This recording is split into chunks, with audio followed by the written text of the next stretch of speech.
গুমের বিরুদ্ধে আন্তর্জাতিক কনভেনশনে স্বাক্ষর করেছে বাংলাদেশ।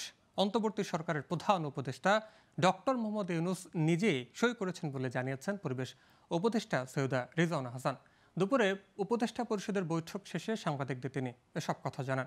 রিজওয়ানা বলেন, কালো টাকা সাদা করার বিধি এবং রীতি বন্ধ করে দেওয়া হবে, আর অর্থ পাচারের বিরুদ্ধে যা যা দরকার সব ব্যবস্থা করছে সরকার।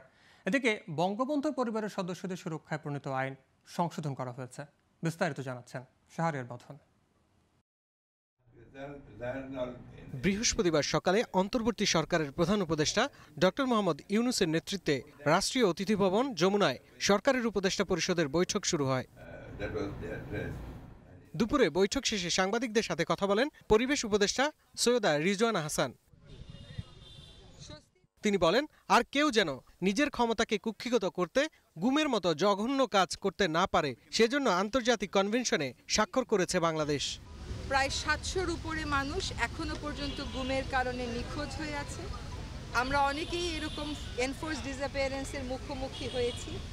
কেউ কখনো নিজের ক্ষমতা কুক্ষিগত করতে কোনো বাহিনীকে দিয়ে কোনো পদ্ধতির মাধ্যমে গুম করতে না পারে, তার জন্য এই কনভেনশনটা আমরা স্বাক্ষর করেছি এবং এই স্বাক্ষরটা করেছেন আমাদের মাননীয় প্রধান উপদেষ্টা নিজে।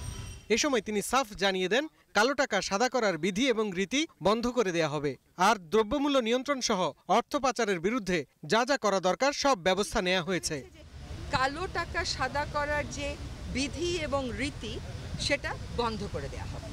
অর্থ পাচারের বিরুদ্ধে কার্যক্রম শুরু হয়ে গেছে।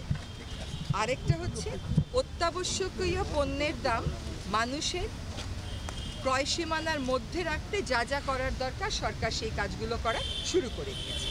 হজের খরচ কমিয়ে আনতে কার্যকর ব্যবস্থা নেওয়া হচ্ছে বলেও জানান অন্তর্বর্তী সরকারের এই উপদেষ্টা।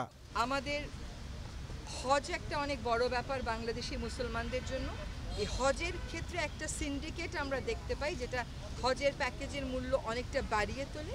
তো হজের যে খরচ সেটা যৌক্তিকভাবে যাতে কমানো যায় সেজন্য সংশ্লিষ্ট মন্ত্রণালয় কাজ শুরু করেছে। শাহরিয়ার বাঁধন, গ্লোবাল টেলিভিশন, ঢাকা।